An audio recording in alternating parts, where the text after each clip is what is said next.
Varahi matrimony channel சார்பாக அனைவருக்கும் வணக்கம். உங்கள் மன வாழ்க்கையை மகிழ்ச்சியாக மாற்றிட எங்கள் சேனல் சார்பாக வாழ்த்துக்களை தெரிவித்துக் கொள்கிறோம். நம்ம சேனலில் வரக்கூடிய வரன் விவரங்கள் அனைத்தும் முற்றிலும் இலவசமானவையே. இது பெண் வீட்டாரின் முழு மன சம்மதத்தோடு தான் பதிவிடுகிறோம். நம்ம சேனலில் ஃபஸ்ட் டைம் பார்க்குறவங்களா இருந்தால் சப்ஸ்கிரைப் பண்ணுங்கள், லைக் அண்ட் ஷேர் பண்ணுங்கள். உங்களுடைய கருத்துக்கள் எதுவாக இருந்தாலும் மறக்காமல் கமெண்ட் பண்ணுங்கள்.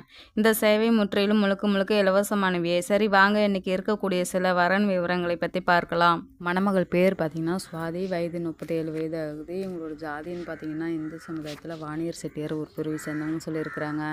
இவங்களுடைய ராசின்னு பார்த்திங்கன்னா மிதன ராசி, புனர்பூசம் நட்சத்திரத்தை சேர்ந்தவங்கன்னு சொல்லியிருக்கிறாங்க. இவங்களுடைய கல்வி தகுதின்னு பார்த்திங்கன்னா பிகாம் வரையும் படிச்சிருக்கதா சொல்லியிருக்காங்க. இவங்களுடைய வேலைன்னு எடுத்துக்கிட்டிங்கன்னா சொந்தமாக ஒரு ஜவுளி ஸ்டோர் வச்சு ரன் பண்ணிகிட்டு இருக்கதா சொல்லியிருக்காங்க. இவங்களுக்கு மாதானா நல்ல ஒரு வருமானம் வரதாகவும் சொல்லியிருக்கிறாங்க. இவங்களுடைய திருமண நிலைன்னு பார்த்திங்கன்னா முதல் அல்லது இரண்டாம் திருமணம் தான் சம்மந்தமாக தெரிவிச்சிருக்காங்க.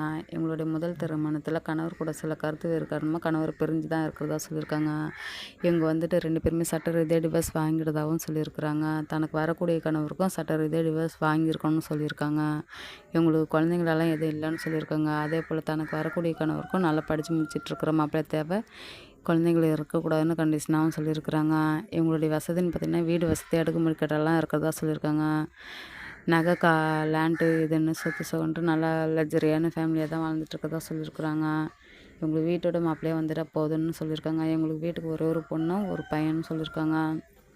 இவங்களுக்கு வீட்டுக்கு ஒரு பொண்ணுன்றதால நல்லா செல்வாக்காகவே வளர்ந்துட்டு இருக்கிறதா சொல்லியிருக்காங்க. சொந்தமாக 2 இடத்துல ஜவுளி ஸ்டோர் வச்சு ரன் பண்ணிகிட்டு இருக்கிறதாகவும் சொல்லியிருக்கிறாங்க.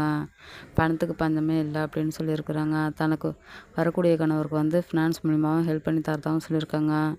ஓன் பிஸ்னஸ் பண்ணாலும் எது வேணாலும் பண்ணிக்கலாம், இல்லை நம்ம கடையில் லைஃப் லாங் இருந்துட்டாலும் போதும், வீட்டோட மாப்பிள்ளையாக இருந்துட்டால் போதும்ன்ட்டு சில எதிர்பார்ப்போடு இருக்கிறதா சொல்லியிருக்காங்க.